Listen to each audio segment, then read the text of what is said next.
Good evening friends, मैं अभिजीत माझी अभी प्राइस एक्शन क्लास स्टार्ट कर रहा हूँ और निफ्टी 50 को भी टुमारो के लिए एनालिसिस करूँगा। देखिए, कल हम लोगों ने जो डिस्कस किया था वीकली टाइम फ्रेम था और उसके साथ इस डोजी का अपर वीक और कॉम्बाइन लो को मार्क किया। आज डेली कैंडल में एक क्लोजिंग मिल रहा है उस बॉटम लाइन के नीचे में। लेकिन एक बात अभी समझना है, डेली टाइम फ्रेम में मैं एक बोला था कंसोलिडेशन हो रहा है, जो एक नेगेटिव कंसोलिडेशन है और ये नेगेटिव कंसोलिडेशन के बाद ये जो कंसोलिडेशन का लो है वो आज ब्रेक हुआ है। लेकिन एक चीज़ गौर करने वाला बात है कि आज जो क्लोजिंग हुआ है थोड़ा चढ़ के बंद हुआ है। अगर 5 मिनट या 10 मिनट का टाइम फ्रेम में आप लोग देखेंगे, डे स्टार्टिंग से फॉल हुआ है टिल 11:15 तक, उसके बाद प्राइस ने रिकवर किया। तो अभी क्या है, अभी अगर 1 घंटे के टाइम फ्रेम में हम लोग देखेंगे तो दिख रहा है क्या, एक फॉल हुआ था, उसके बाद एक पॉजिटिव कंसोलिडेशन हुआ और उस पॉजिटिव कंसोलिडेशन के बाद एक लो ब्रेक हो गया।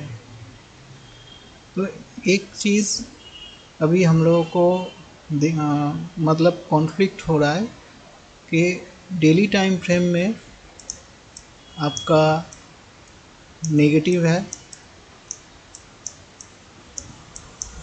और 1 आवर टाइम फ्रेम में पॉजिटिव है। इसका मतलब कहीं ना कहीं मार्केट में एक कॉन्फ्लिक्ट है, मतलब बायर बॉटम लेवल पे बाइंग करना चाह रहा है लेकिन टॉप से सप्लाई है। अभी देखिए, क्योंकि आज का क्लोजिंग पॉजिटिव है और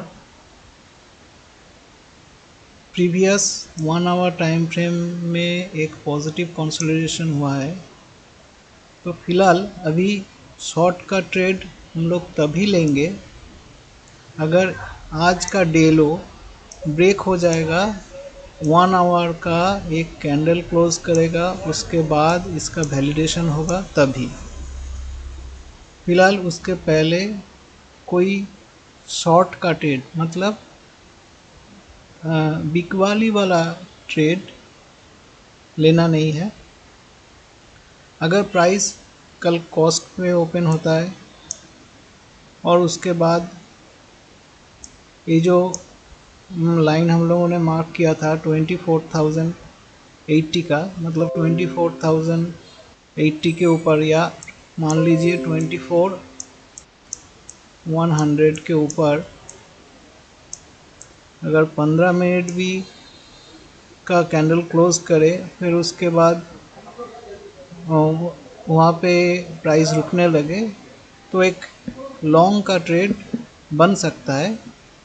क्योंकि देखिए, ये एक ट्रैपिंग वाला ट्रेड होगा, क्योंकि पहले सबको दिखाया गया बाई बाई बाई, उसके बाद एक सेलिंग आया है और उस सेलिंग के बाद फिर से सेलर को ट्रैप करके एक बाइंग क्रिएट कर रहा है। मतलब मार्केट अगर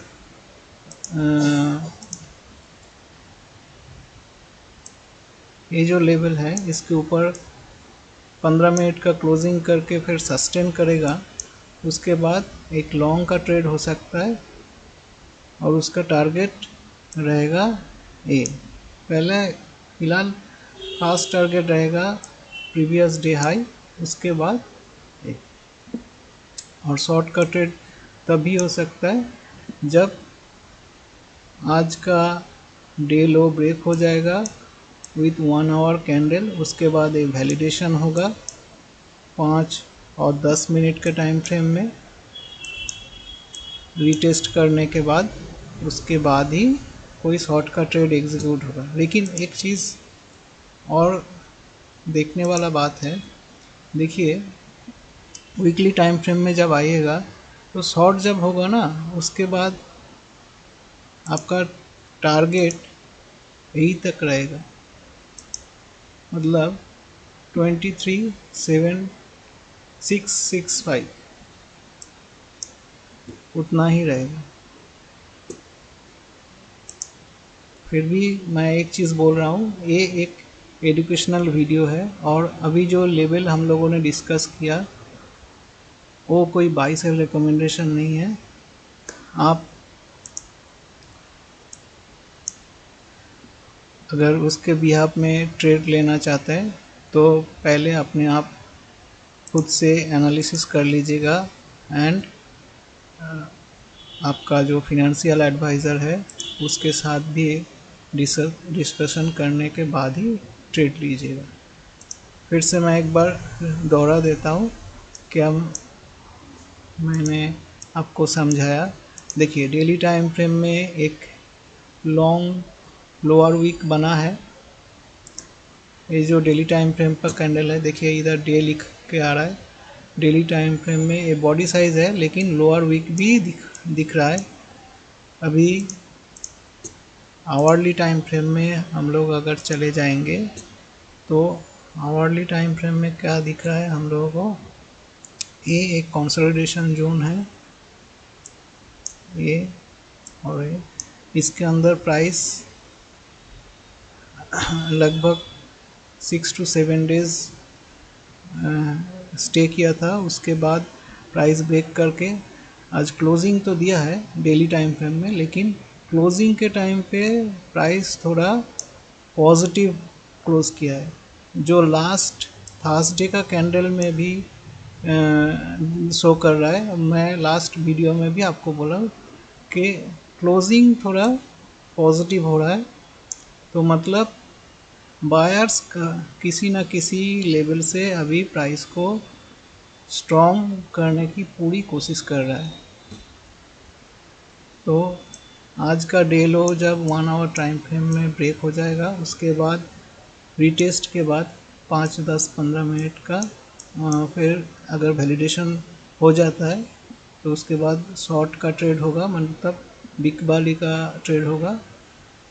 उसके पहले अगर कॉस्ट का ओपनिंग होगा और ये रेंज के अंदर जो कंसोलिडेशन रेंज है उसके अंदर प्राइस आके 15 मिनट का एक कैंडल क्लोज करेगा और सस्टेन करेगा तो लॉन्ग का ट्रेड होगा फॉर द टारगेट ऑफ 24,300। फिलहाल आज के लिए इतना ही रखते हैं और फिर से मैं एक बार बोल देता हूँ, ये कोई बाई सेल रिकमेंडेशन नहीं है।